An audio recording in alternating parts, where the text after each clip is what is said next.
Kejaksaan Negeri Depok akhirnya menaikkan tahapan proses penyelidikan ke penyidikan terhadap kasus dugaan korupsi di tubuh Dinas Pemadam Kebakaran dan Penyelamatan Kota Depok. Kepala Kejari Depok Sri Kuncoro mengatakan, tahapan tersebut naik ke penyidikan sejak tanggal 15 September tahun 2021 lalu. Dengan naiknya kasus tersebut ke tahap penyidikan, Kuncoro menegaskan bahwa selama ini pihaknya tetap terus menindaklanjuti laporan adanya dugaan korupsi di DPKP Kota Depok. Sebab, kata Kuncoro, selama ini pihaknya kerap mendengar adanya omongan-omongan miring yang menilai kasus tersebut mandek ataupun meluap begitu saja.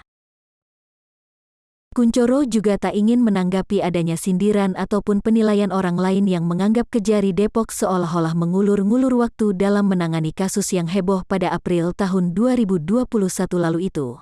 Dalam tahapan penyidikan ini, dijelaskan Kuncoro sebagai langkah Kejari Depok untuk mencari pihak yang paling bertanggung jawab atas dugaan korupsi tersebut. Tadi teman-teman juga nanyain masalah damkar. Damkar juga sudah kita naikkan ke penyidikan. Ada dua perkara kita naikkan ke penyidikan. Jadi yang pertama terkait dengan pengadaan seragam dan sepatu BDL. Itu surat perintah penyidikannya satu. Yang kedua, surat perintah penyidikan yang kedua adalah tentang pemotongan gaji. Jadi ada dua surat perintah penyidikan yang sudah kita naikkan. Jadi artinya kita tetap jalan walaupun mohon maaf sekali lagi teman-teman mau bicara apa saya sih terima aja gitu kan, karena bagi kami yang penting kita proporsional, kami sudah punya SOP, kami sudah punya mekanisme kerja. Jadi kalau untuk kemana-mana saya pengennya fokus, karena kalau kita terlalu ngikutin suara-suara di luaran kita jadi ini kita sudah tingkatkan ke penyidikan. Jadi kalaupun minggu depan tiba-tiba teman-teman melihat berbondong-bondong lagi banyak orang diperiksa lagi ke sini, itu bukan kita mengulur-ngulur waktu, enggak, karena ini sudah konteksnya sudah beda. Jadi waktu itu teman-teman bisa ketahui mulai dari lead intel, kemudian juga ada lead itsus, sekarang sudah naik ke penyidikan. Dengan demikian sudah ada tersangkanya? Belum. Kalau sudah naik ke penyidikan? Ya, Bapak tahu nggak UHAP itu maksudnya penyidikan itu apa? Penyidikan adalah serangkaian tindakan penyidik untuk mengumpulkan barang bukti, alat bukti, yang kemudian dengan alat bukti itu akan diketahui siapa tersangkanya. Jadi stepnya itu kumpulkan dulu barang bukti, alat buktinya, baru akan ketemu tersangka. Kecuali kalau kemudian mau langsung tersangka itu OTT. OTT ketangkep langsung saat itu langsung ada tersangkanya.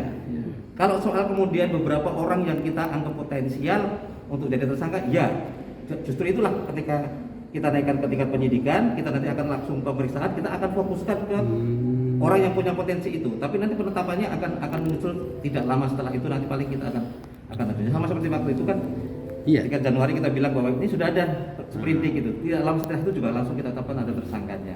Sama dengan ini pun seperti itu. Jadi mekanismenya kita harus taat dengan UHAP, apa itu penyelidikan, apa itu penyidikan. Jadi penyidikan itu belum mengatakan, baru dengan kegiatan-kegiatan kita pengumpulan alat bukti itu macam-macam kan, ada keterangan saksi, mungkin dokumen, kemudian surat, mungkin juga nanti kita ahli, kita akan kumpulkan semuanya.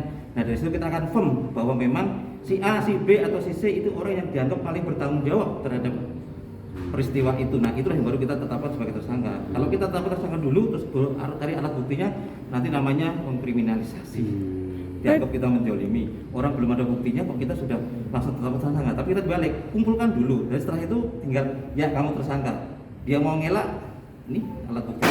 Jadi itu Pak. Jadi kita selalu, saya katakan kita dari kemarin awal-awal selalu statement kita adalah kita kerja proporsional dan profesional. Kita tidak mau terlalu ngikutin apa ya. Kita terima kasih dengan banyak teman-teman banyak nanyain itu menjadi semangat, pemacu dan pemicu bagi kami untuk kerja lebih baik. Tapi dalam hal tertentu memang kami agak pelit atau agak irit informasi itu, bukan karena ada yang kita sembunyikan, ada yang kita tutupi, enggak, cuma karena memang ada hal yang memang masih proses yang kita tidak ingin malah mengacaukan proses-proses itu. Jadi supaya kemudian tidak hiruk pikuk yang enggak karu-karuan.